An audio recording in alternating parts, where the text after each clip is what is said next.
Okay, thank you very much, Binod sir. First of all, namaste and good evening to all the valued participants uh, uh, present here today. And today is the special day for all of us as mathematics students, teachers, researchers, mathematicians, etc., etc. So today is the International Day of Mathematics that we are going to celebrate for 1.5 hour. And this International Day of Mathematics is being celebrated on this particular day, March 14, because if you just look at the value of approximate value of pi, that is 3.1415 something like that. So on the basis of that, 3 is March and 14 is the day. So March 14, accordingly the International Day of Mathematics is being celebrated on March 14. And every year, United Nation or UNESCO, I think, yeah, UNESCO celebrates this International Day of Mathematics, and there is a theme always. Every year, the theme is kept over there, and in this year, the theme of International Day of Mathematics is Mathematics, Art, and Creativity. Based on this theme, we have altogether five um, uh, speaker today, but because of some health problem, one speaker may not be available today. You will be informed later. So today, the presenter today we have number one is Mr. Netra Kumar Manandar, who is also the regular faculty of our Kathmandu University School of Education in the Department of STEM Education. And the next one is Mr. Niruz Dal. He is also the regular faculty of Kathmandu University School of Education, Department of STEM Education. Similarly, the another one is Assistant Professor Dr. Binod Prasad Pant. He is also the regular faculty, head of the department of STEM department in Kathmandu University School of Education. And the last but not the least, our Dean, Professor Dr. Balchandra Luitel, Dean of School of Education, Kathmandu University. To start with, I will invite Mr. Netra Kumar Manandar to share his slides. And Mr. Manandar will have 30 minutes time, out of which 25 minutes will be spent for his presentation and 5 minutes will be for question and answer. Thank you very much. So, thank you so much, Indramani sir, and so for providing this opportunity. And I'd like to say, happy International Pi Day. Today is the Pi Day, and I'm presenting today on this topic, mathematics for artificial intelligence. So my subtopic is like unlocking the mathematical magic. So we're actually exploring the magic or the mathematics behind those smart machines. So we talk a lot about artificial intelligence, similarly intelligent system in machines, our computer systems, and so many other computer systems. And so, what is the reason and the fuel behind that particular system? So mathematics is one of them. So we will actually explore those ideas. Um, So this can be one question for you. Like we are using various chatbots. There are lots of chatbots emerging, and we're using so many different AI related chatbots, generative AI related chatbots like ChatGPT. So have you ever imagined or have you ever thought like how do these AI chatbots like work? So you can think. Um, and so you can see like so many chatbots we are using these days, like ChatGPT, DeepSeek, Perplexity, maybe Grok and other platforms. But Have you ever noticed or imagined like what is the the particular aspect or maybe the engine that help these platforms work? So I have one particular a demo for you. I think this can be helpful for you to understand one particular situation of how mathematics or maybe mathematical ideas can be used in machines. So let me show you one particular demo. I think this one is visible to you. Let me show here. So there is one project you can see like Google's teachable machine. So I have a teachable machine here. So go to teachable machine and so you can get started. So there are different projects like image project, audio project, or pose related project. This particular platform is useful for you to classify objects. Like if you have two different images of maybe cat and dog, and you can train your model to predict the particular image, whether that particular image is dog or cat. So for the image classification, I use this image project here. So I go here and I choose standard image based project, and you can use webcam or you can upload the images. So I have some images here. So for I have to go to upload and here. So I have this project training data. So I have this project to classify the particular the images dog or tiger. So I have images of dog, some images like I have to upload all these images here. uh, it is uploading. So I just rename it. So the name of class is dog, and another class is I'll have to upload the images of tiger. So training data tigers, few images here. So this is the class tiger, and since I have I've done uploaded images of two different things, dog and tiger. I have to train this model. So you have to click this train model. It takes few seconds to train that particular model. It is done now, and so I have to choose like webcam here. So first I uploaded two different images like dog and tiger. So I have few images like 26 images of dog and 30 images of tiger, and I have trained this particular model by clicking this training model. And so I'll have to now upload one particular image and ask this particular model to classify whether that particular model is dog or cat. So let me choose the testing data. So I have testing data here.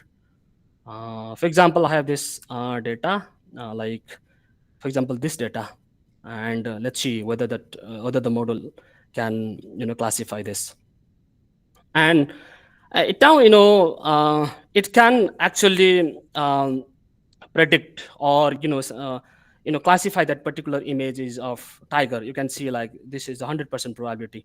So out of these two classification like dog and tiger, the particular model is able to identify the image of the tiger.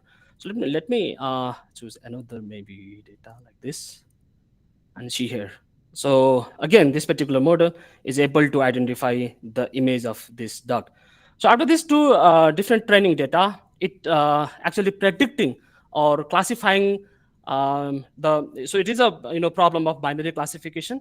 So among dog and tiger, we have two sets of data, and if you upload another data, it can identify that particular image, right? Whether it is a dog or cat or any other animal. For example, you can upload another image and see whether this image model can identify the particular maybe animal or face in the image.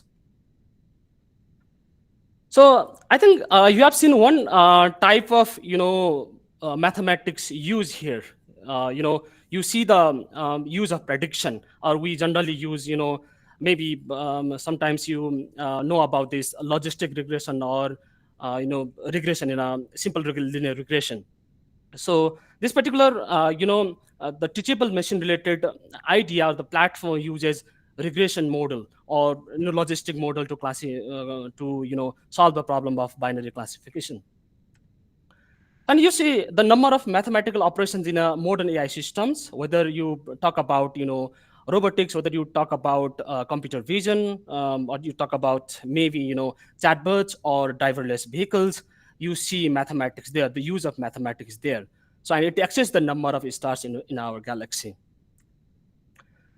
So it is okay to define, artificial intelligence. It's intelligent intelligence of machines. Like you have machines and that can mimic human behavior, maybe human intelligence. Like it can learn, it can problem solve, or it can identify like a particular picture in a maybe a face or maybe animal in a particular picture. And so math is all about the language of AI that actually uses to process data, launch pattern in the data, and make informed decisions and other different decisions.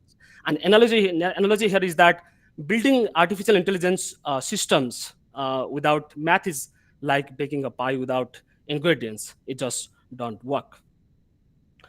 And actually, mathematics turns raw data into actionable insight. Example, maybe. So one of the problem can be detecting spam emails, like somebody is sending email to you, and your system can, should be able to identify whether that particular image is spam or not. And so you see the recommendation system in maybe social media, like Facebook or maybe Twitter, or YouTube channels which recommend movies based on your interest or the past history. And chatbots actually predicting text like ChatGPT. We'll see other examples in a bit. And so this is the artificial intelligence hierarchy. You can see artificial intelligence. It's a broad field and philosophical foundation of how to make smart machines or intelligent machines that can maybe compete with human being. And machine learning is a subfield of artificial intelligence, which is a platform where we train algorithms like I did before. So algorithms and that has ability to learn from massive amount of data. And deep learning is a very subfield and important field of artificial intelligence, which uses artificial neural networks similar to like human neural network, and to train the data and learn from it, and execute the solution and provide the output. And generative AI, which is a very buzzword in today's artificial intelligence industry, which creates new content that, by mimicking the pattern in the data set we provided. So you see the artificial intelligence now. In 2010 and before 2015, there was a narrow artificial intelligence which were developed to perform a very limited task. Maybe Siri is one of the examples, or Google Assistant can be one of the examples, or maybe Google Map is one example of narrow artificial intelligence, which was actually particularly designed to perform a very specific task, right? And we're in the position of broad artificial intelligence. We are not achieving general artificial intelligence. General artificial intelligence is that kind of AI which is able to, perform very human-like tasks or maybe very general tasks. So I don't know whether you know this particular news about Manas AI of China, so which is a very Chinese company and developing this Manas AI. So you can see the news. So Manas AI can be one form, a very basic form of general artificial intelligence, which has ability to perform various tasks using its different agents. But we are in the phase of broad artificial intelligence, which is about using chatbots and various other AI platforms like driverless vehicles or other robots related things in our day-to-day tasks. So, and if you see the machine learning algorithms, since we're talking about how artificial intelligence systems are using mathematics to build their system, you see these are the engine of AI systems today. Like whether you talk about ChatGPT or other platforms, right? So these engines, like you can see various algorithms. I think you are familiar with some of them. Like linear regression is very simple and we use every day. Maybe since we are from mathematics background, and we, sometimes we are familiar with this. Logistic regression is there. Decision tree is very important. Machine learning algorithms for very classification types of problem. Support vector machine, KNN, it's k nearest neighbor. Dimensionality reduction is there. Random forest algorithm is there. K means clustering, naive Bayes. So I think you are familiar with Bayes theorem, and this naive Bayes uses Bayes theorem to further very classification problems. So these are the engines of modern AI systems. So I have one example like linear regression, and our task is to predict the price of a house based on the its size, right? So we have size in the x-axis, and we have the list of price in the y-axis, and we have this particular training data, and we formed this particular fitted line plot, like price is equal to b naught, that's a constant, plus b1, that's a slope, and size of the house. And this particular and general model, can be used to predict the price of a house based on the given size of that house. So this can be one of the important examples of how prediction can work in artificial intelligence system. For example, you use ChatGPT and you see so I want to give another example. Like when you type another a particular email to your professor, mentioning that so you are not able to join today's class, and you write like you are not, and that particular system, email system, predicting that particular word, like you are we are, so I'm not able, and to like this kind of word it can predict. So that's the actually the output, and uh, that is due to the help of linear regression or the prediction related problems. When you talk about mathematical foundation, we can see the AI pipeline here. First of all, we have to collect the data, because data are the fuel for artificial intelligence system. Like ChatGPT works based on the provided data. So numbers, text, images, maybe sound. So that can be converted into mathematical representation. I'll show you some of the examples later. And we'll use data processing. We have to so there is a massive amount of data, and data are not cleaned, so we have to clean it to utilize in the AI system. So we have to clean it, normalize it, and transform used to by using various statistical method. And the third step is to develop model or build the model. So we have to create mathematical structure that learn patterns, like we use that linear regression before, and maybe support vector machine or another other different algorithms you can see. And we have to train that particular model. Suppose we have linear regression, and we have to train based on the data we have, and we have to test its accuracy, whether it can predict the things we want, right? And the final one is decision making. So this is the pipeline we use generally in AI systems. So for example, you can see one example like real world information to numerical representation. Suppose we are training one maybe large language models like generative pre-trained transformer. First, what we have to do is we have to convert the word into vectors, because your computer doesn't understand text. Your computer doesn't understand your feelings, or whatever your text has, like feelings, emotions, or maybe expressions, but it can understand numbers. So I have to convert that text into numbers, like vectors and matrices. Netra And sir, I think it is 5:30. I think you need to finish within 5 minutes. okay, so yeah. And so for example, you have image, and image will be translated into pixels, because image is formed or developed based on pixel values, and sound becomes frequency distribution. So we'll convert these things, real world things, into numbers. So there's some core mathematical areas in AI. I'll show you here, like linear algebra. So if we're talking about artificial intelligence in broad sense, so they use these mathematical things. Like linear algebra is important in the AI system. to understand data transformation, and like vector spaces are very, very important. So calculus for optimization problem, and probability and statistics for maybe likelihood design making predictions. So these are three foundational concepts. Similarly, graph theory is also important. Discrete mathematics is also important in AI model development and deployment. So if you see the essential role of linear algebra in AI systems, vectors, matrices, and transformation are very, very important concept to build those models.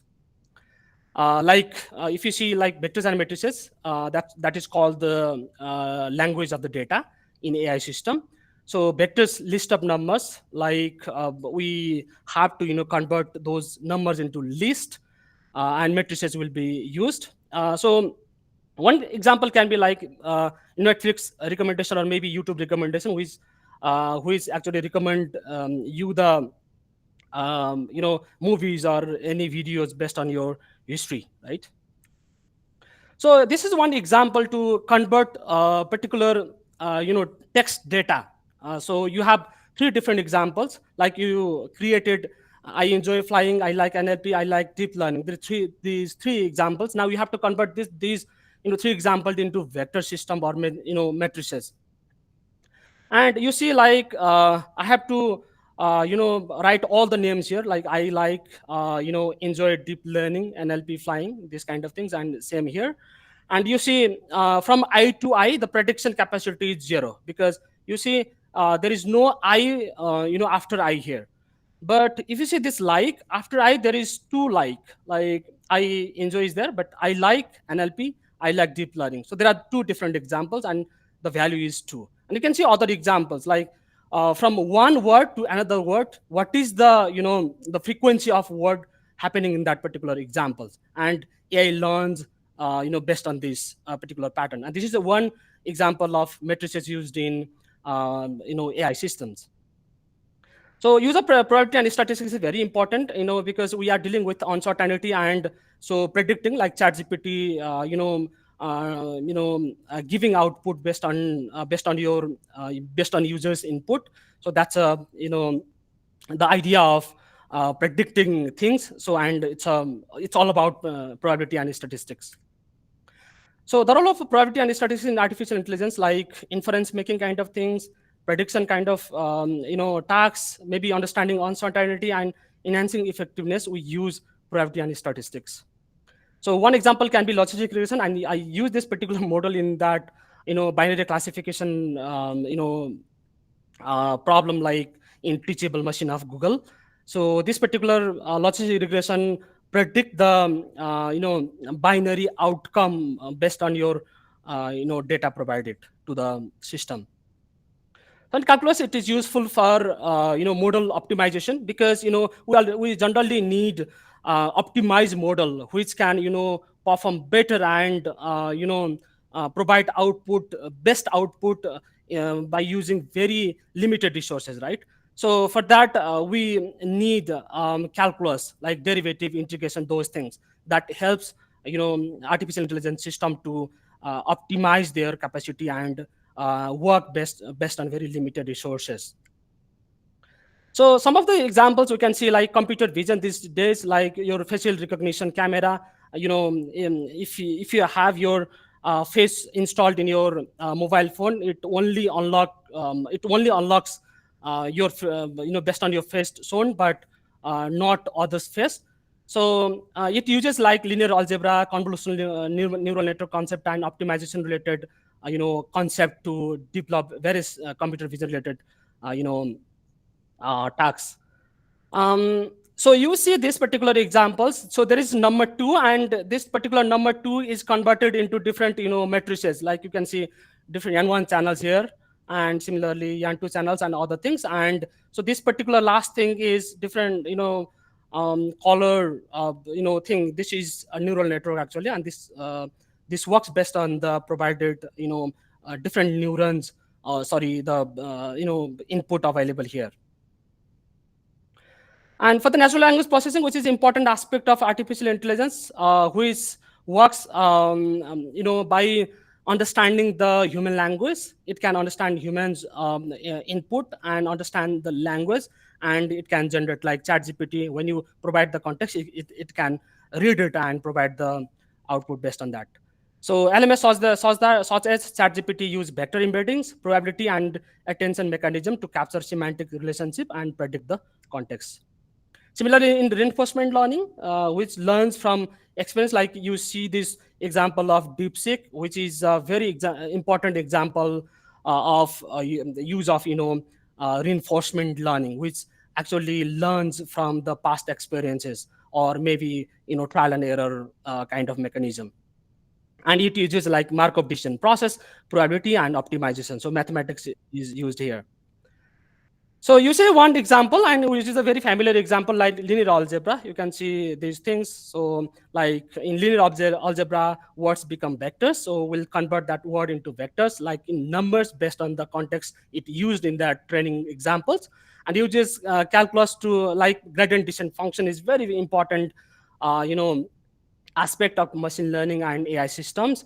And similarly, probability statistics to predict the next word, like autocomplete kind of things. We use, these probability and statistics in that system. And algorithms is a very, very important aspect in machine learning or AI systems.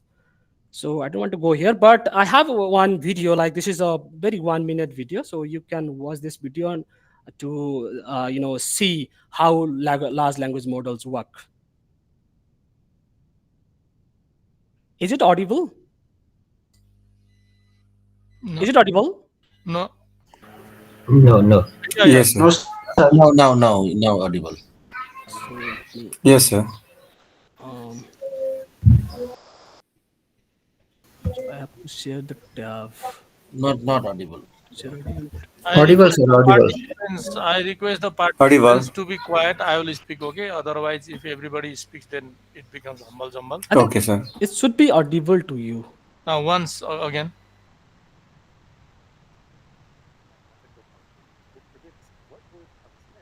Very poor voice. I think sound should be raised. I'm in full volume. I don't know. So let's see. A large language model is a Mm, sophisticated mathematical function that mm. predicts what word comes next for any piece of text. To build a chatbot, what you do is lay out some text that describes an interaction between a user and a hypothetical AI assistant.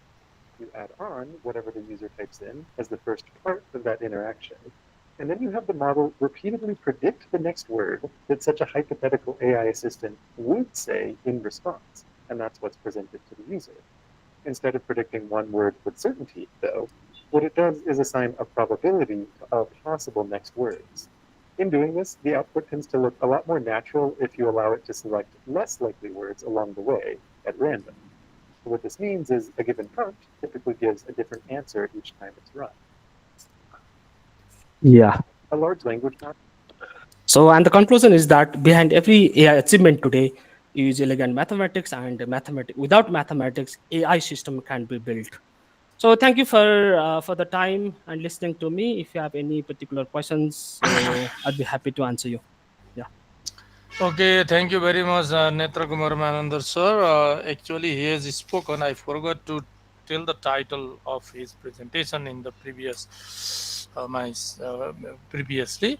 So his title was Mathematics for Artificial Intelligence. Thank you very much for your wonderful and outstanding presentation, Netra sir. Now, actually, we are already running out of time. 5 minutes more. Even then, if you have any question, I will take three questions if you have. Then we can spend 5 minutes more for that one. Anybody has if any question?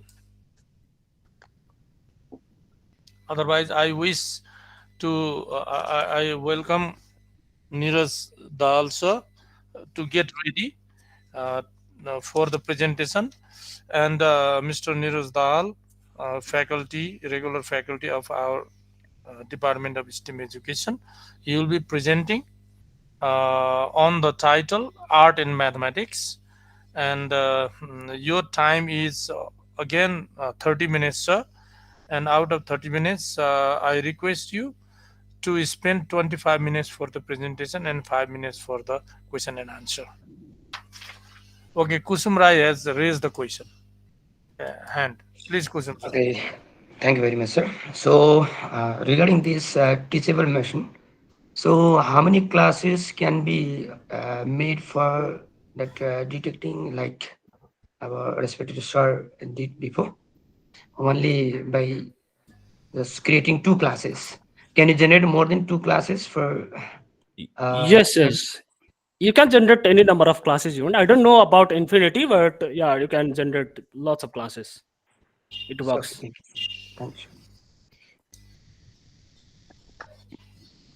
Any other question, please? Otherwise, we are running out of the time. We'll go for the next presentation. Okay, I think if you have any question, you can ask later on also. So I humbly request all the participants to be quiet when the presentation is going on. If there is any kind of technical error, I will be there to interact with the presenter. That's why so that there will be no any kind of humble and jumble process here. So I request now to start the presentation. Mr. Niroj Dal sir, please. Thank you, Indra sir, and good evening to all present here. I am just doing timer on to my side so that I can accomplish on time. So once again, good evening to all the respected personality and also our dear colleagues and also the friends. So today in this special lecture, I will share some of my understanding and also my viewpoint and also the connection of mathematics in art and art in mathematics. As mathematics and art have a beautiful connection for exploring the harmony of mathematics and creativity on a special day. So I am also working in the Department of STEM Education, and this is the title for today about today's lecture. So I wish you a happy Pi Day to all of you, as this is very much a special day for all of us, and we are celebrating this day today because it's have a like the different meaning, and also still this issue of Pi has not been solved yet, and still there are lots of century problems that are not solved. Today, when I just browse my social media, Facebook, I have seen that one of the Chinese scholars solved one of the 1 century problem, quantum or something. So you can also explore.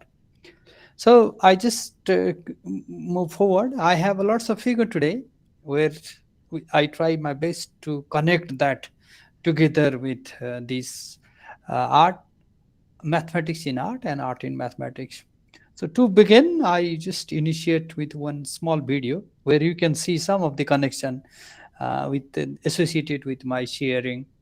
So with your permission, I just share one small video that share about the math of arts from the arts of math.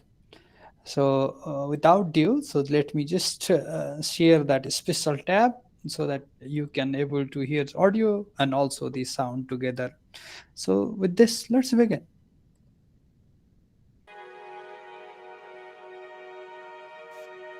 If you asked a group of artists what art is, you might get many different answers.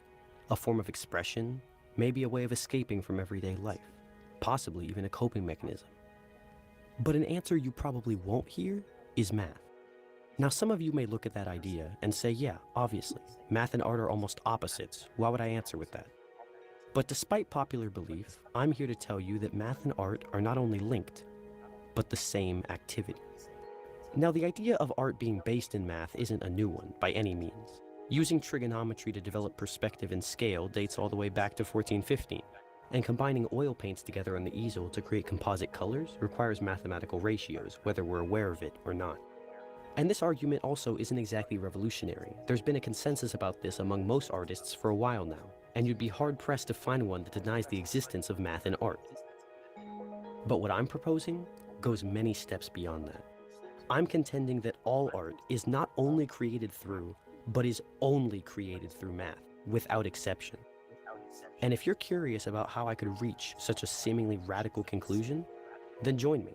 as we discuss the math of art from the art of math. Now, at this point, I have to stop and think a little bit about my strategy. I mean, how do you even tackle a claim so broad and so seemingly radical? How do you account for the emotion in art? Well, I guess we can't move forward until we've defined art, so we can start there. Art is defined as the expression or application of human creative skill and imagination, typically in a visual form, such as painting or sculpture. Now, this is a fairly straightforward definition. Art is simply an object that carries the mark of human creativity. Now, armed with our definition, we can truly begin.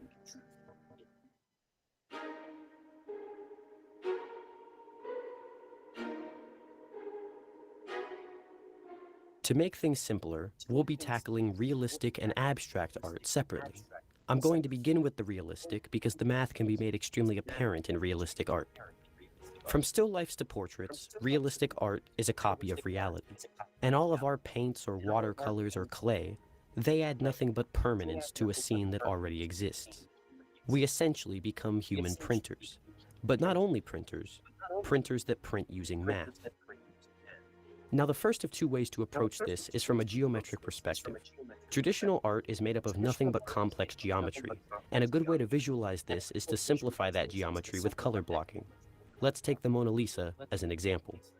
At first glance, the Mona Lisa appears to be made of thousands or millions of tiny, complex brushstrokes, and it is.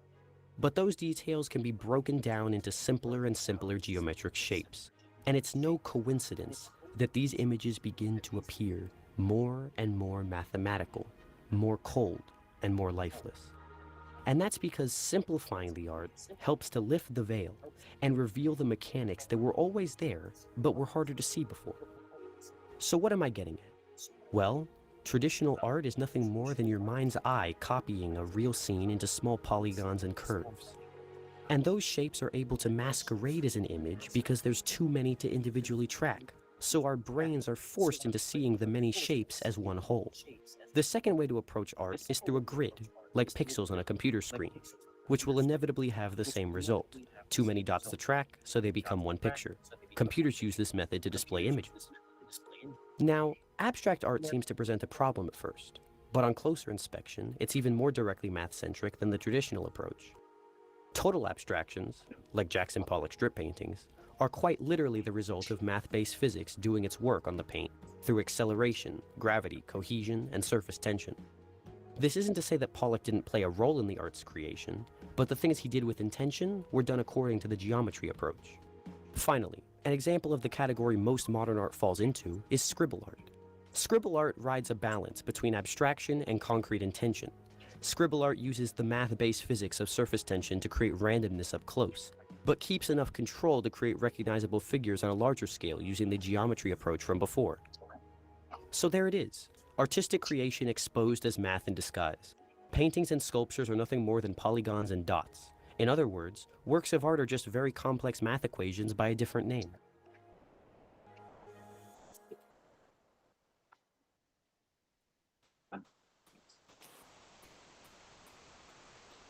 Now, if I wanted to be lazy, or didn't truly care about the argument presented here, then I could just end the video now. And I'm sure most people wouldn't mind that. But this is a topic that has weighed on my mind for years, and as such, I want to do it justice by taking this a step further. Because I started with the goal of explaining why art is math, but I really haven't answered that question yet. I've only danced around the idea by attacking the execution of art, and the execution of art isn't art. The real art is created in the mind. And art does definitely include the execution, but it also includes and begins with the idea. And that idea, that comes before the first stroke is ever laid across the canvas, that's the true art. Everything else is just a way of preserving that art and showing it to others. It's similar to the difference between a book and the story inside. The book is just a physical way to share the story with others, and even if you burned or destroyed every copy of the book, the story could potentially survive in people's memories and by word of mouth. The book and the story are associated, but separate, just like the idea and the creation within art. So the next big question becomes, is the idea of art based in math?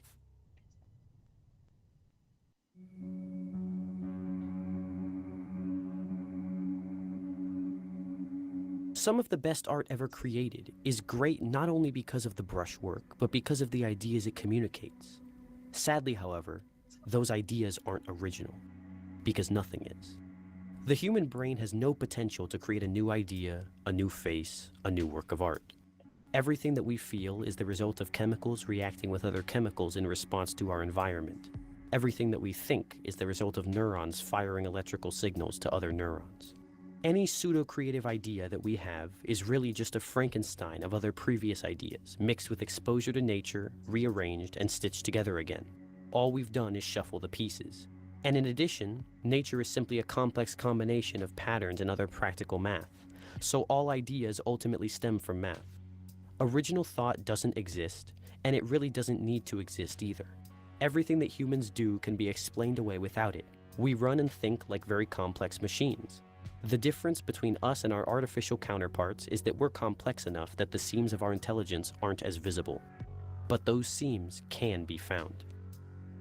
This also means that creativity, in some sense of the word, doesn't exist.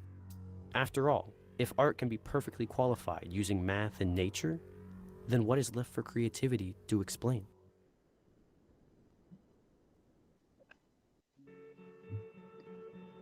So is that all? Okay, thank you, all of Art and you. expression are meaningless? So you can also see this later. So this is the connection, what exactly art is all about and what we are seeking for in art. So let me proceed further with this video as a background information for all of you. So what you can see here,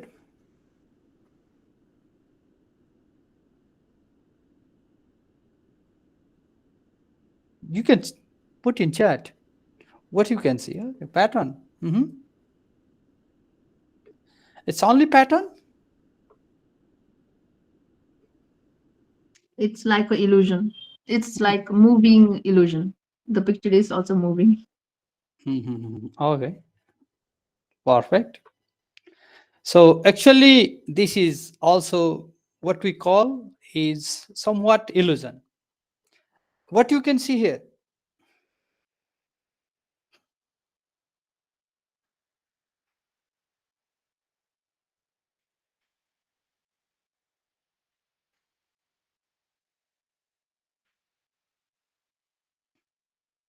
Can you see something?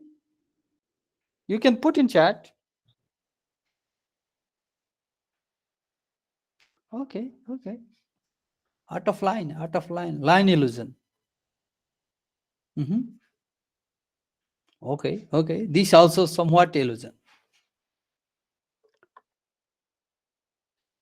Okay, what you see over here?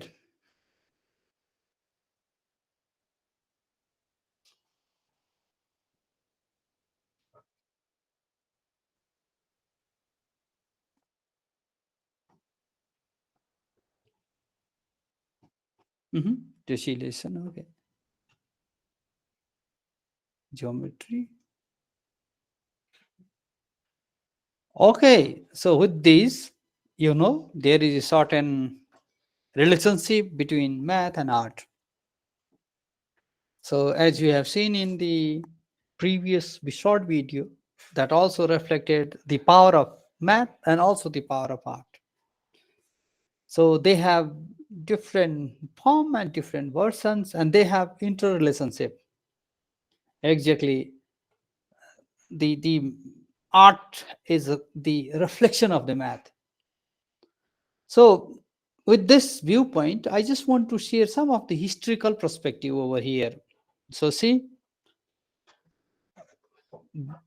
here are a lot about the geometric signs of Ice Age Europe. So you can see different positive hands and spiral and also all arts. These are also some form of the arts. So with this, can you just tell what exactly this figure reflected? What are these two? What are the two distinct differences in these two figures?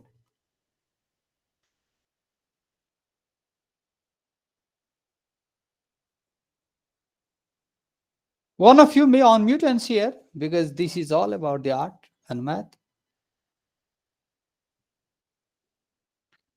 I think left साइडमा चाहिँ illusion जस्तो लागेको छ like हामीले हेरिराख्यो भने त्यो move पनि हुन्छ in some directions like something from left and right right hand साइडमा चाहिँ I just see the painting like एउटा ब्रसको स्ट्रोक जस्तो देखेको छ सो दुइटामा left side is moving and the right is not moving it's just stable design Okay, perfect.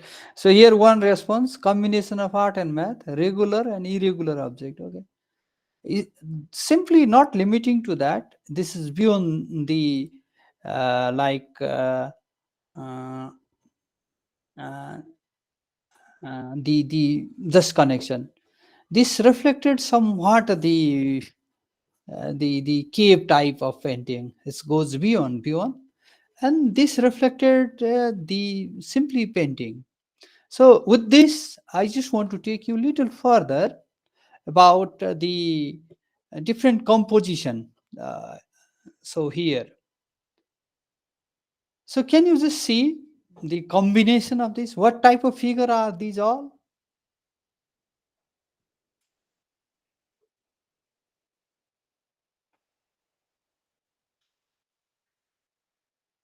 What type of figure are these? What you could see? Geometrical figure. All are geometrical figure, no doubt. most of the black and white and gray combination color. It's only that one. So if you see from the math perspective, okay, polygons. Triangle, it's triangle Oh, also, diagonal also, okay, here I could polygon see. also. Yeah, I could see the exact response. Tessellation. So you can see that. Yeah, tessellation are here. So so these are some regular tessellation. So if you see And first one, very first one, different polygons. Okay, it's the different polygon. Okay, now this first one is somewhat regular. regular polygons. Yeah, regular, not polygon. These are tessellation. Regular tessellations. So what you see in second figure then, second and third, is this regular? Irregular, I think. Semi-regular tessellation. Semi-regular. Okay, semi-regular. What you see in fourth one? I think this also semi-regular. Semi-regular, but have certain uniform. See. So is this also we call tessellation?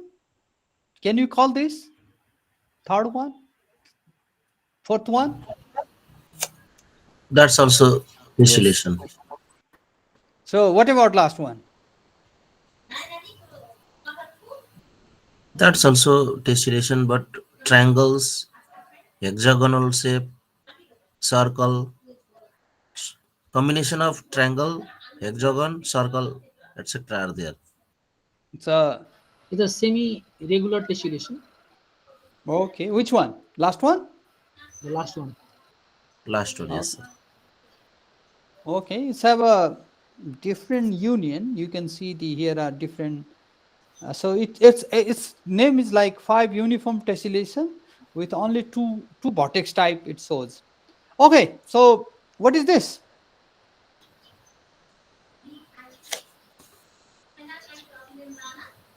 What you could see this from here? के देख्नुहुन्छ यसमा? Without Sir, I- leaving it's tessellation. Oh, Irregular tessellation, maybe. That's also tessellation. So you can see the quadrilateral over here or not? Second one is quadrilateral. Hmm. First one is also. First also, second one. First one So also is. what might are- be its exact name? Both are the quadrilateral. Irregular. Arrowhead. The second one is arrowhead. Mhm. And the first one is what to say? General quadrilateral. That's Hmm. that's So irregular. its exact name is Irregular. Okay, tingling the plane with a quadrilateral. So it's about tingling type of plane. Okay, now moving forward. What is this? It's the pentagon. That's first one is pentagon. Mhm. Second one circle and square. And inside that diagonals are intersected so that triangles are formed. Mhm. Okay. So this is pentagon, very perfect. And this Yeah. is, it's have a wallpaper, background wallpaper with like the rotational symmetric over here in inside. Okay. Now what is this? This is paving. Rectangular shape. Rectangular. This is Rectangular yeah, shape. yeah, Rectangular. paving bricks. Interlocking blocks of Yeah, paving on the ground, I think. like bricks There are also. tessellations of that Yeah, yeah, rectangle. rectangle. Okay. This is bricks pattern. Bricks. So now with these all figures as I have shown here, so what type of connection is there with math and art? So does like there is certain association or they are just illusion? There No, is a so relation. there's a certain association is there. Due to that, we may form the illusion too. Okay, so what okay, very good. So they are certain association. One is complement or to other to illustrate or to bring some form of the like the So can we say connect. mathematics is the foundation of art? Mhm. That can be say. We can say that one. Okay, what is this? Is it possible in our real like or in our everyday practice? Can you see this? What is happening over here?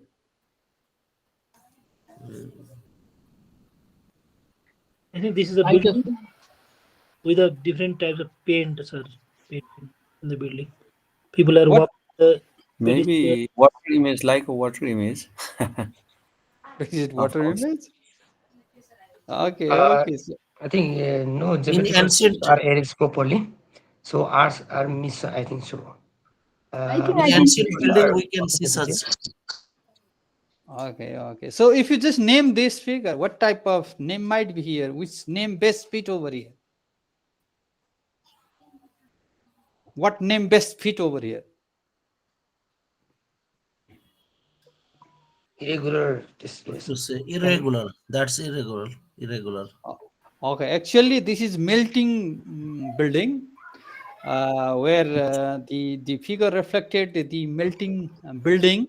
You have also noticed that. So as snow is So how melting, can we say this is melting, sir? Is this in reality it's melting? no, no, this is just illusion Naming. of art. Yeah, Uh, illusion of art. Okay. Okay. So let's move forward. What is this? symmetrical. This is symmetrical Symmetrical. figure. Yeah. Symmetrical. Symmetrical. So as many of you are from math background, if you got chance to illustrate this information, how you might frame this or how you can create this? Do you have any idea? Drawing on a graph paper. Okay, if you use some app. GeoGebra, and we can do reflection This using the. must reflection. represent equations. Equation. So what type of equations are necessary to what do you think? So can you just think and just share what type of equation are here? What type of equation are necessary to form or to generate this figure? Yeah. In reflection, we study such figure also, sir. Okay. So here you can also use different like the two dimension equation and also you can use some other equation. For your information, I just want to quickly uh, mm, show this. Are you ready? Yes, sir. Yes, sir. Yes, sir. Okay, okay. So this is also part of art. So for your information, I just want to, you can use this for Many of you know about Desmos calculator, Yes, Yes, sir. yes, we have heard. Okay, yeah. So you can use that Desmos calculator. And here your first parameter might be y is equal to x square. This reflected this one. And then you can use another line, y is equal to t line. And also there is a line. And also you may use one y is equal to t square line for another parameter. And then you may use the equation form like x is equal to 16 time sine sine t power cube. And then you may use y is equal to 13 cos t. Oh, you can see it's in line. Minus 5 cos 2t.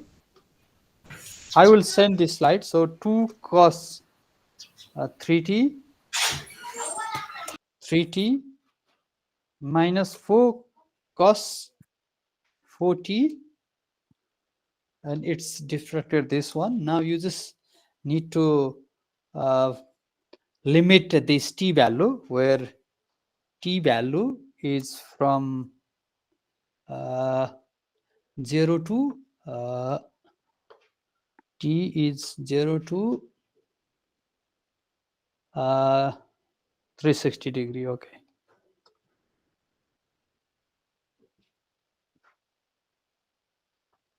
Okay, so it shows like not exactly, but t is moving. So just to change the value of t, t is from 0 to 360 degree. 0 to 360 degree. Okay. Okay, this way you can fix. Okay, we may discuss this later. You talk about and so because of Sir, time. 360 grammar 260 भाषा होला sir. Ora. Okay, let me see. Yes, sir. 360. Okay. 360.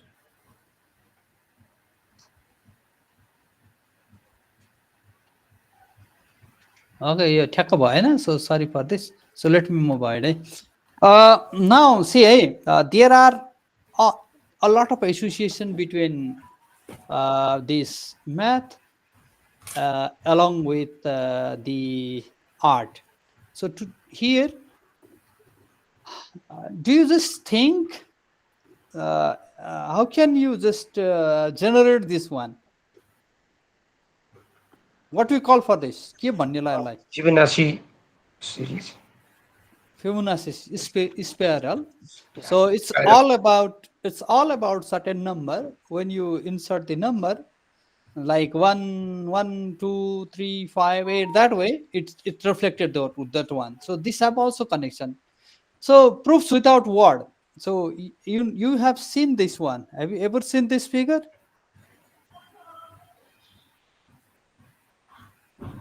Have you ever seen? यस्तो देख्नु भएको छ कहीँ? देखेको छु sir. So yes sir. यसले के प्रुफ गर्ला त? Pythagoras theorem हो. Pythagoras theorem, and diagonal bisects the rectangle. It means Okay. Pythagoras theorem.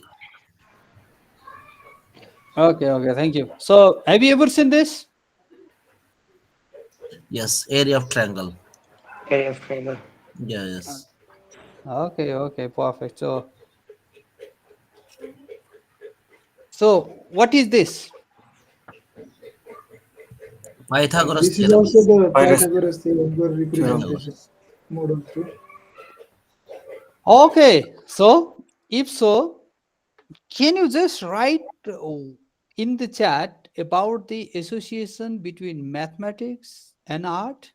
What exactly the association between math and arts? अहिले धेरै चिजहरू हेरिसकेपछि what do you think?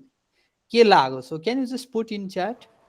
आर्टले चाहिँ related. म्याथमेटिक्सको Please write, concept please write, all of you please write. यो चाहिँ सबैलाई मौका दिउँ. Please write.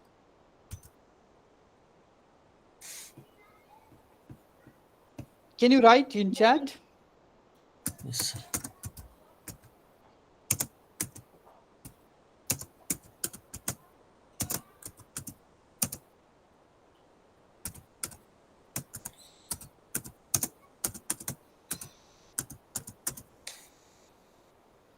Okay, few responses like math is art of creation, math gives logic, reasoning, and art gives life to it.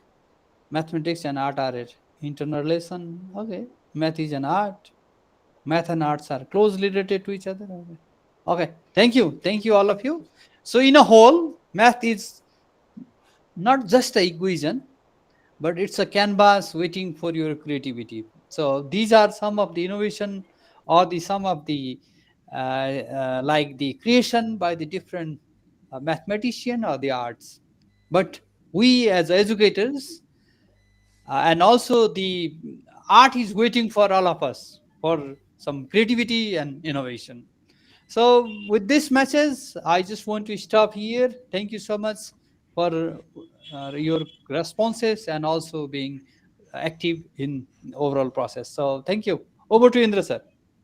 Thank you very much, Neeraj Dal sir, for your wonderful and outstanding presentation. It was really awesome because I also love to interact with art and mathematics.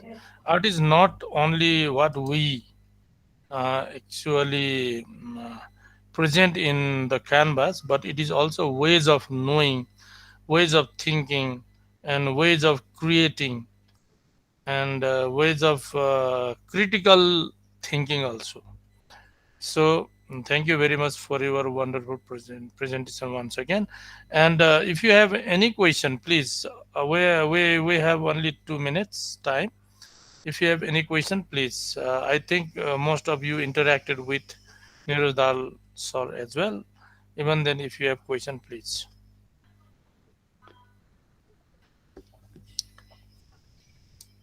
Okay, thank you all of you. We may also discuss later. So as this is the area where you can work further, and some of you may take art and math and art as some of you research issue to explore further and connect this in your teaching and learning processes. So with this, good luck all of you. See you again. Over to Indra sir. Thank you very much, Nirudal sir. Nirudal sir is very much popular, as you know that he has been nationally and internationally recognized in terms of research as well as paper writing. And I usually call him as a paper machine. So you know, most of you, I think you can Google it. You can go to the Google Scholar and Google his name. You can find out in a short time what development or what progress he has done. So you, all of you, Neeraj Dal sir can be inspiration for all the students as well. So everything can be done if you have dedication, hard working, and give your time for study. Once again, thank you very much, Neeraj Dal sir, for your presentation as well as the contribution that you have made in the field of education and research. Now, the next presenter is not the new name for us. He's also very much popular in nationally as well as internationally, we must say. And he is none other than Assistant Professor Dr. Vinod Prasad Panta. He is head of the department of our STEM education department here. And he has also published so many papers, and he is famous in the field of not only mathematics but also in STEM education. He is very busy person nowadays. He has been associated with MAN, that is Mathematical Association Nepal, is the president as well. So he has also contributed not only in the in the university, but he has contributed all over the country in Nepal.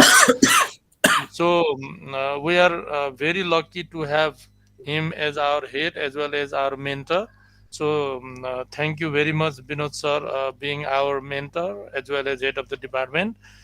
And now he's going to present today in the title Mathematics for Critical Citizenship. So welcome, Binod sir, and over to you. You will have 10 minutes time. Thank you very much. Okay, thank you, Indra sir, for a very beautiful introduction. So I'll be using both language. So as I can see, I think we don't have any international participant today, so I might be using several Nepali terminology as well.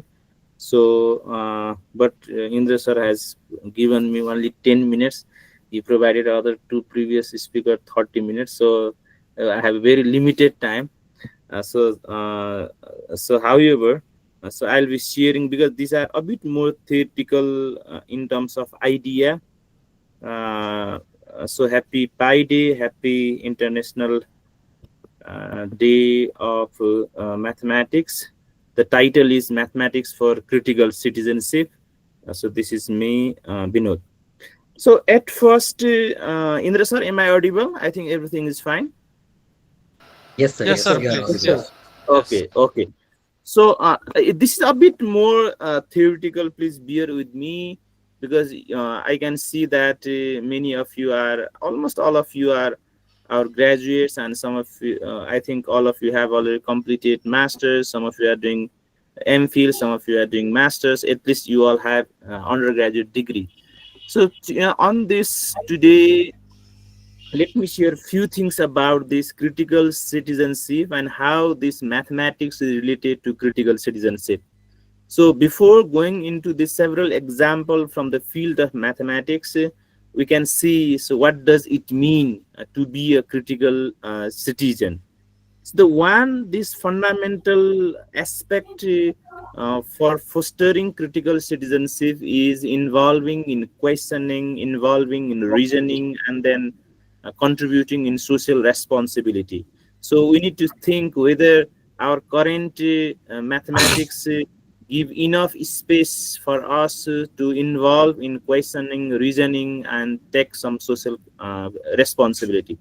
And at the same time, it also, if this is for critical citizenship, it should empower individuals to challenge justice and inequalities, and through logical thinking, and the most important is informed decision making. Whenever we take any kind of decision in our personal or professional life, is it back up with some mathematical evidences, or is it connected with some form of evidence? So this is very much important. So so I'll be sharing with you these slides because I have kept few of my effort to prepare this slide. This is a completely new idea that I'm going to present in my professional life, because I have not presented these things before. So the next important idea is, although we discussed this idea in our several master's classes, so mathematics and social justice are highly interrelated things. Normally, in a conventional way, people consider mathematics as just a subject or for calculation. So if you see from the perspective of social justice, it helps us to uncover different inequalities through different statistical measure. It helps us to identify different disparities.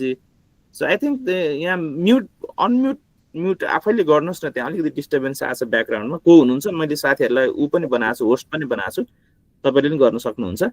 So the next one is understanding different the politics of percentage. So I'll be sharing example later, and then interpreting a report. So if you see from that perspective, even from early grades, we can use several mathematical ideas so to promote the social justice. The presentations that I'm going to make today are largely related to these three books that I went through. So the most important book that has made a very big influence in my life is Reading and Writing the World with Mathematics, written by Eric Gustein. She has mentioned that how the world should be viewed from mathematics. And the next one is data politics, because we frequently say data, we say research, this is proven, this is shown by data, but how data is used from so-called different group of peoples. So this is very important book. And the next one is Rethinking Mathematics. This is teaching social justice by the numbers. And there is important saying that so numbers are not only the symbols, so they represent the entire social life. So I went through these three books a few years before, and then I have drawn several ideas from there. So let me give you two examples, and then I make it very short, so due to time constraint. Normally what happens, you might have listening several speeches of political party leaders from political parties. So I'm not going to tell any name or any political parties, but normally whenever some particular political parties becomes a ruling party, and they might say our country is leading or moving towards the prosperity and development.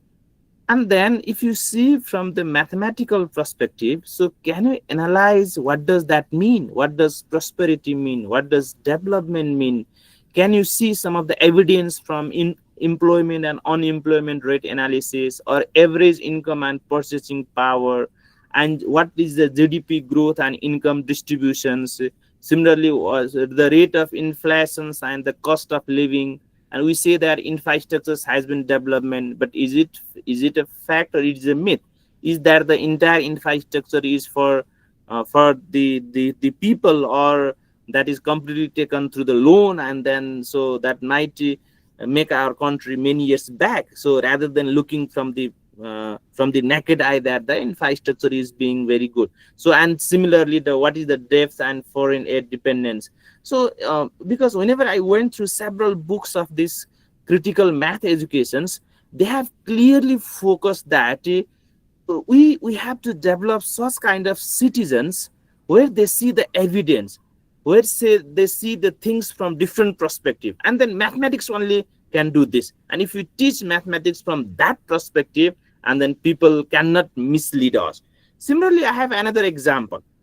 So normally what happens, there is a correlation versus causation fallacy, because you all belong to the mathematics, and then you are very aware with these ideas. And even in our several day-to-day conversations, people misuse the idea of correlation and causation. For example, I've again taken the example from one political leader, that they might say, since our party came to power, Nepal's economy has grown by 6%. So does it mean that the economy has, this is just an example, okay? I'm not telling that the economy has increased by 6%. So does it mean that these two variables are correlated, or they have some causations relations?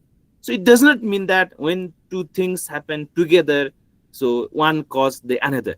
We can see in our frequent conversations, sometimes people say that I came to these positions for the last 2 years, and then you can see the increment in this and this and that. So that may not, or that might or might not be. It needs further investigations. But people use in a very tactical way that it happens due to this reason. Now we need to be very cautious on that. So it might be due to various other reasons.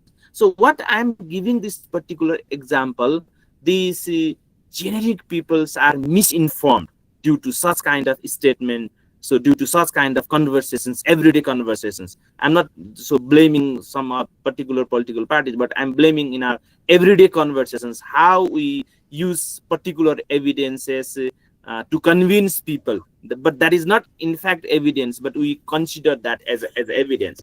So similarly, so I can see that the majority of you are school teachers here. So whenever we teach certain kind of problem, for example, you are teaching geometry. So can you consider different geometry idea with our city planning or architect? So now let's give one small project so that students design this accessible public space. Now, how do they use the idea of symmetry? How do they use the idea of proportion? So how can you calculate that the number of people in this particular city is this, so they need this much free space, we need the area of this, and then the number of adult people are this, so we need this much parking area. Now let's directly connect into the ideas of this, maybe the public space, and then we can do a lots of modeling kind of exercises, and we can do a lot, we can use a lot of fractal geometry, perhaps you are aware this, and the tessellations ideas, and then that might be connected with eco-friendly design.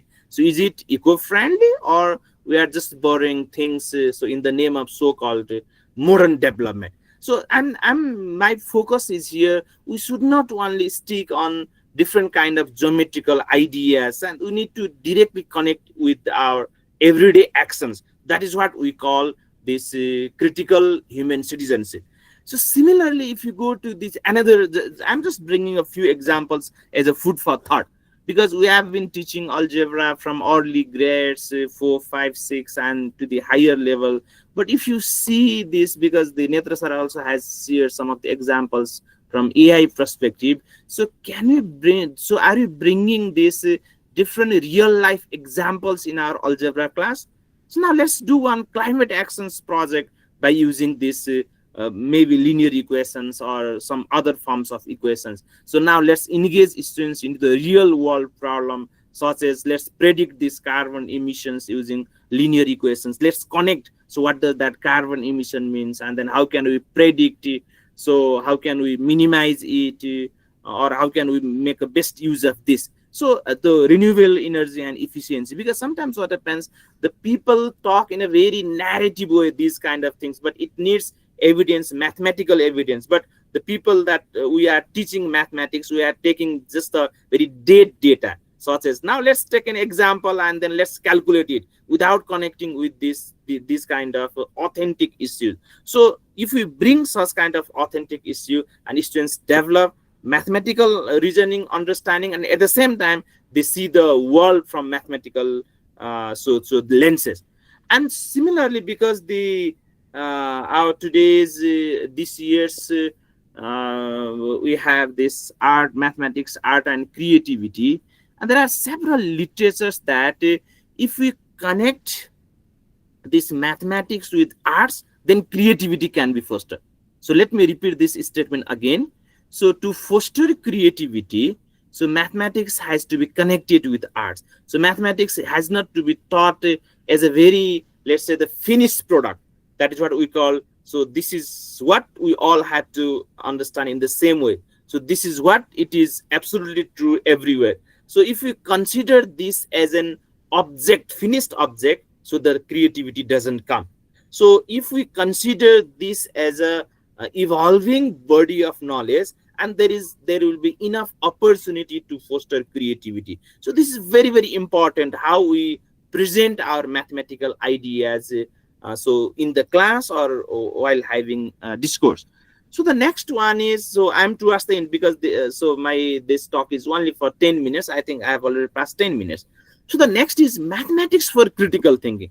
This is very, very important, because in our part of the world, the dominant discourse of mathematics has been connected with these assessment systems. And whenever math teachers go into the classroom, they directly write that we have this kind of questions they will be asked in the examinations, and we have specific grid is this. We have to be prepared for the examinations. You need to get grade A. So the entire pedagogical approach, normally it is connected with those assessment systems, and then the teachers also do not give enough opportunity for fostering this critical thinking. Yes, students should be very good in during the assessment, but more than that, the process should foster this critical thinking. So for example, so whenever we use this mathematics logic and argument, so for example, analyze fake news using statistical reasoning, because there are several news in the market. Now let's give one task. So which one is fake news? Why is it fake news? So what kind of this media house is producing fake news? So what are the so why they are doing this? So can you see these things from our certain mathematical perspective? So I think this is very, very important to see these things. And then logical reasoning, it helps to identify fallacies in public debate. So sometimes we make some kind of this dominant discourse, but if you go into the depth, so the dominant discourse have several so limitations, or it is going towards some another kind of directions. So now we need to see from that perspective, why is it happening? So why this dominant discourse in society is leading this society in a negative side? So this is very, very important that we need to see. For example, the customer choice. Why the particular customer is choosing this low quality product? So what are the effect on it? Is it due to the advertisement effect, or is it due to the misinformed to the society?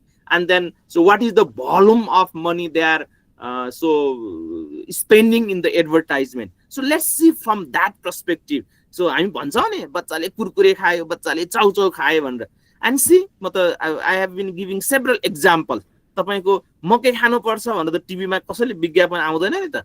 तर चाउचाउ कुरकुरे खायो भने हामी brave हुन्छौँ भनेर तपाईको त तपाई television हेर्नुहोस्, बजारमा जानुहोस्, पुरै विज्ञापन आउँछ नि त हैन. तपाईका नानी बाबुहरुका आइकनले त्यही खेल्दिराखेका हुन्छन् हैन. Now see from that perspective, so what are the variables that is influencing to our market, so in this capitalist society? And then the mathematics should help to understand, to unfold those ideas. Okay, so finally my conclusion is that historically, in fact, the people who were in power, who are in power, so sometimes they use and sometimes they use, so they misuse this mathematics and data, so just to keep their argument at the center हैन. उनीहरुले कसरी चाहिँ कुन चीजलाई चाहिँ सेन्टरमा राख्यो भने ठीक हुन्छ भनेर चाहिँ use and misuse.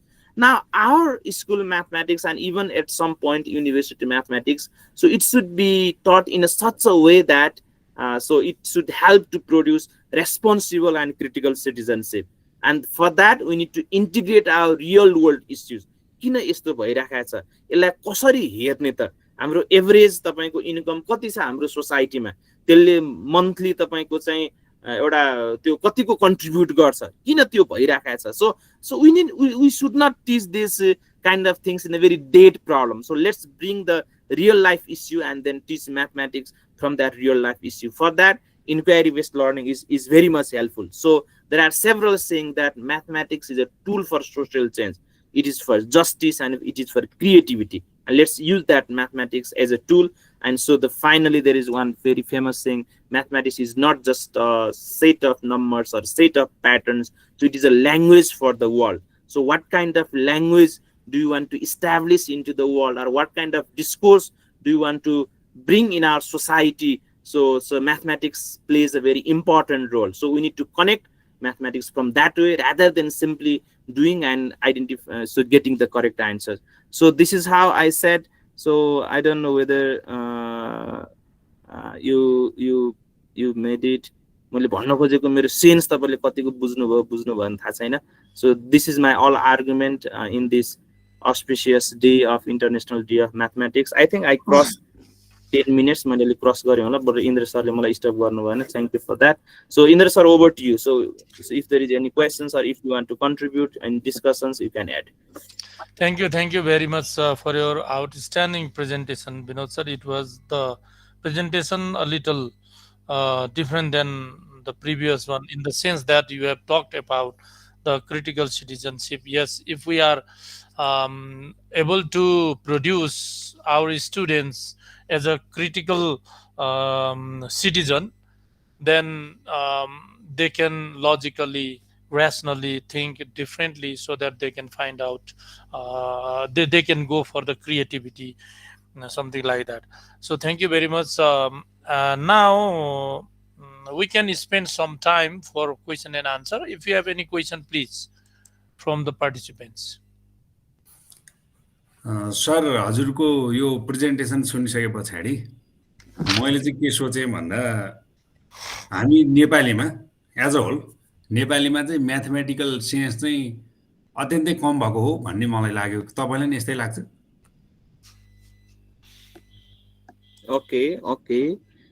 अब यसलाई चाहिँ कसरी हेर्नु पर्ला भने म पनि म्याथकै विद्यार्थी टिचर भएको नाताले गर्दाखेरिमा हाम्रो चाहिँ म्याथमेटिकल सेन्स चाहिँ it came through calculations perspective, calculation lens, calculating and getting the correct answers. तर तपाईँले भनेको चाहिँ के हो भने mathematics as a tool to see the world अथवा टु अब्जर्भ द डिफ्रेन्ट तपाईँको चाहिँ the ongoing actions into the our society, हाम्रै समाजमा हाम्रै घरमा।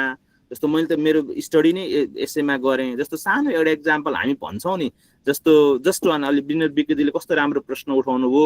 हामी जस्तो कोही मेल जागिर खान जान्छ भने उहाँले त हो महिनाको 30,000 कमाउँछ भनेर भने हुन्छ। तर त्यही मान्छे कोही एकजना फिमेल घरमा बसेर तपाईँको 18 घन्टा काम गर्छ भने उहाँ त केही काम गर्नुहुन्न, म त हाउसवाइफ भनेर भन्छ। तपाईँले त्यसैलाई कन्ट्रिब्युट गर्नुभयो भने त्यो त 50,000 कमाएको छ नि त उहाँले त, त्यो बराबरको त। That is equivalent to more than 50,000 60,000। अझ त्यो त कम्पेयरै गर्न सकिँदैन होला। त्यो फेमिलीलाई ड्राइभ गरेको छ, सबैको होइन हेरिएको छ। अब त्यसलाई चाहिँ मान्छेले चाहिँ कसरी हेऱ्यो भने त्यो कल्चर, त्यो सोसाइटी, त्यो कन्ट्रिब्युसनलाई कहिलेकाहीँ चाहिँ त्यो डेटाले गर्दाखेरिमा चाहिँ, त्यो पैसाले गर्दाखेरिमा चाहिँ मान्छेले त्यसलाई मिसयुज गर्यो। अथवा उसले चाहिँ यति कमाउँदो रहेछ, उसले चाहिँ कमाउँदैन रहेछ भनेर त्यसलाई के भन्छ भने डेटा इज पोलिटिक्स भन्छ। अहिले विनोदजीले भने जस्तो समटाइम्स वी युज, मैले यो बुकहरू पढिरहँदाखेरिमा धेरै इक्जाम्पल आएको छ। कहिलेकाहीँ तपाईँ के गर्नुहुन्छ भने तपाईँको नि स्कुलमा पढाउँदै हुनुहुन्छ, let me give you final exam मैले अब धेरै एससी 11 12 पनि वर्षौँ पढाइयो। कहिलेकाहीँ त्यसमा तपाईँको 10 जना विद्यार्थी छन् र 5 जना चाहिँ तपाईँको फर्स्ट डिभिजनमा पास भए। पहिला भन्यो भने 50% फर्स्ट डिभिजनमा पास भयो भने त विद्यार्थीको सङ्ख्या चाहिँ भन्दैन उसले, किन विद्यार्थीको सङ्ख्या भन्यो भने त जम्मा 10 जना रहेछ, 50% पास भइहाल्छ नि भन्छ होइन। उनीहरू चाहिँ इन आवर स्कुल 50% गट तपाईँको डिस्टिङसन भन्छ। अब तपाईँ कहिलेकाहीँ के हुन्छ भने जस्तो धेरै विद्यार्थीहरू छ भने के भन्छ, out of 70 students we got a very good number of distinction भन्छ। हेर्नुहोस् है, good number of distinction. Good number भने के छ थाहा छैन होइन। अब यो चाहिँ मान्छेले के बुझ्नुपर्छ भने किन मान्छेले कहिले पर्सेन्टेजलाई भ्यालु गरेछ, किन मान्छेले कहिले नम्बरलाई भन्छ, किन मान्छेले तपाईँको चाहिँ ओहो ल हाम्रो यसमा त तपाईँको यति 1000 जना मान्छेहरू आए भनेर भन्छ होइन।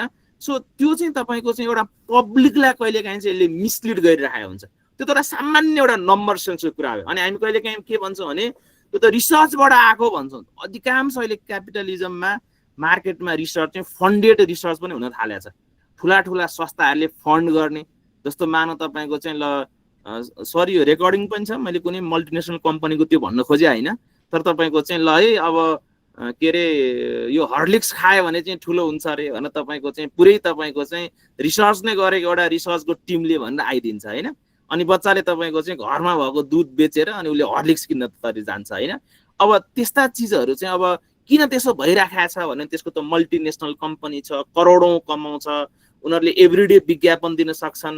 तपाईँको चाहिँ एउटा गाई फार्म चलाउनेले, किसानले त तपाईँको दुध खाउँ स्वस्थ हौँ भन्ने विज्ञापन दिन सक्दैन। उसले त खुरुखुरु आफ्नो त्यो गाई तपाईँ उ गर्दै उसलाई त फुर्सद छैन होइन।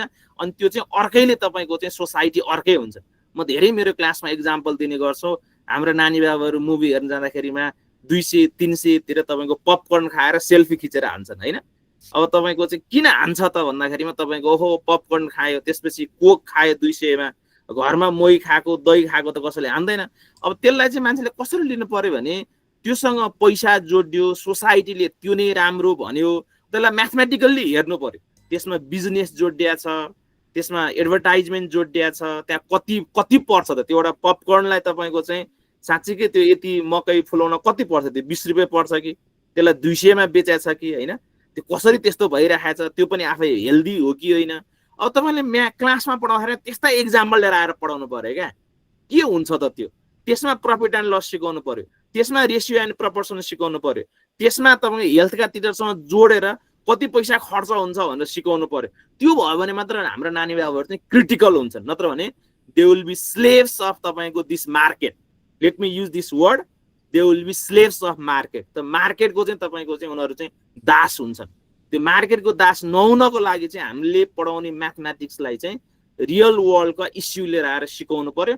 त्यसैलाई तपाईँको चाहिँ यो क्रिटिकल ह्युमन सिटिजनसिप डेभलप गर्ने भनेर भन्छ। अब मैले यति मात्र भने, so we can go hours and hours with several examples. So just in a very brief मैले यति भने ल विनोदजीले भनेकोमा अरू अरू क्वेसन पनि ऊ भयो होला Thank you very much, sir. We are running out of the time. Thank you very much once again for your outstanding presentation as well as the reply that you have given to the student. Now we move to the last but not the least, I can say presentation or sharing or concluding remark that is going to be given by not the new name, our dean, Professor Balchandra Luitel sir. And we usually proudly say that we are his students, and because of his contribution, not only us, there are many people working in our department. I still remember when I joined Kathmandu University. Only Binod sir and me was there in mathematics education as a faculty working here, and there were even we have taught a very less number of students here in MAD in mathematics education, because of the vision and the mission and the encouragement that our dean sir, Professor Balchandra Luitel sir, has given to us. We were able to now run two sections in mathematics, 42 students, 21 and 21 students. And last in 23 batch also 42 students, this time also 42 students. And we feel proud to be his student, his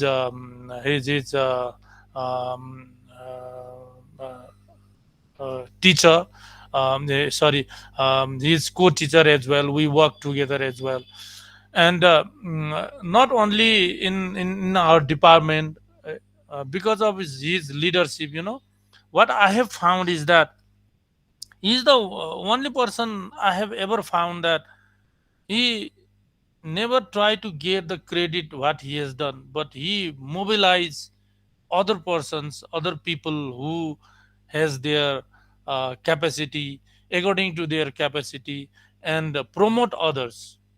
Among them we also fall, so that we can improve ourselves. So under his leadership now, Kathmandu University, especially School of Education, has far grown, so that many people are working here, not only here in university but across the country. Yeah, different schools we have visited, and Kathmandu University is able to serve. Similarly, nationally, not only nationally, internationally also we are recognized. Yeah, I must salute Professor Balchandra Luitel sir. Similarly, the head of the department, I should not forget Binod Prasad Panta, along with Niraj Dal sir and Netra Kumar Manandar sir as well.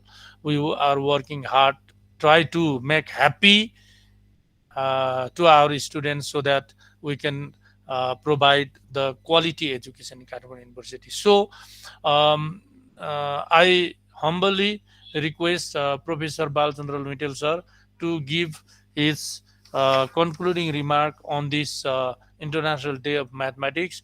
The theme of International Day of Mathematics is mathematics, art, and creativity. Over to you, Dean sir. Thank you, Indra sir. Thank you very much for your nice introduction. Thank you, and I have been to another class, so I could not attend the entire presentation of today's International Day of Mathematics. As I witnessed the last part of Binodji's presentation, I think we need to be aware that there are two orientation of mathematics teaching. One is the approach, the fundamental approach, teaching fundamental mathematics as we teach it like calculus.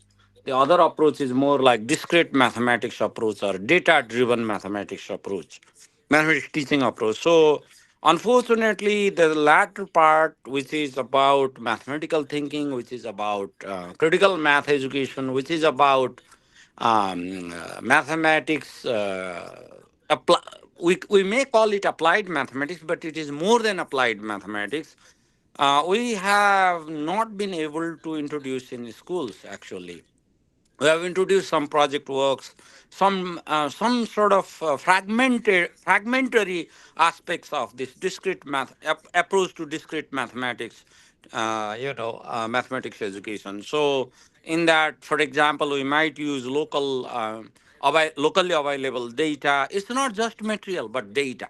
Okay, so, making mathematics more and more fundamental drives us away from everyday life world.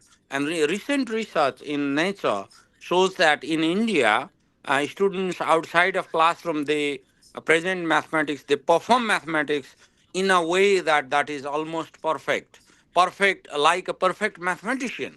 But when they come to classroom, it becomes alien, it becomes foreign. This is also happening in Nepal.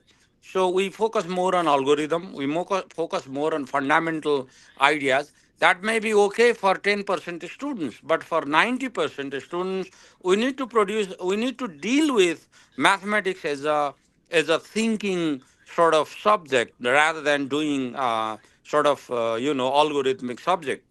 I think for these. What is important, of course, the curriculum has been better, but the spirit of curriculum has not been applied in a way that we envisage. So in order to apply this curriculum, in order to implement this curriculum with the spirit of students' engagement, with the spirit of data driven mathematics, then we need to do a little bit more work. For example, we need to use information available in the classroom across the community so that students make sense and that mathematics is is not more than the data available to us, is not the number of members of the family available to us, is not more than the number of students available to us. So I think this is how we can actually connect mathematics with the world around us. Of course, it is not as simple as it is said. We need to act, we need to develop, model classroom. We need to work towards that direction. Kathmandu University School of Education is also thinking of developing some model schools across the country. If it is not possible through the existing system, probably we start with a demonstration school. We've been talking to several municipalities as well. Let's see if that is possible in a year's or 2 years' time. So we are working in that direction where science, math, arts, those subjects are connected, and we utilize our cultural resources, local resources, so that mathematics is connected well with the context. So with this, I think let's all commit that this International Day of Mathematics help us to understand mathematics teaching as engaged enterprise, as an engaged enterprise, so that students engage more. We also become more passionate about teaching. So it's not just teaching for algorithmic understanding. It's more than that. It's more conceptual understanding. It's the mathematics is about engaging in the world. Mathematics is about reading the world through the help of numbers. So let's try to go towards this direction. So I wish you all the best. I think we conclude today's session. Thank you very much for all presenters and participants. Thank you. Thank you very much, Dinsa, for your wonderful concluding remarks. So here we end today's program. Happy International Day of Mathematics. Once again, thank you very much, all the valued participants. See you again.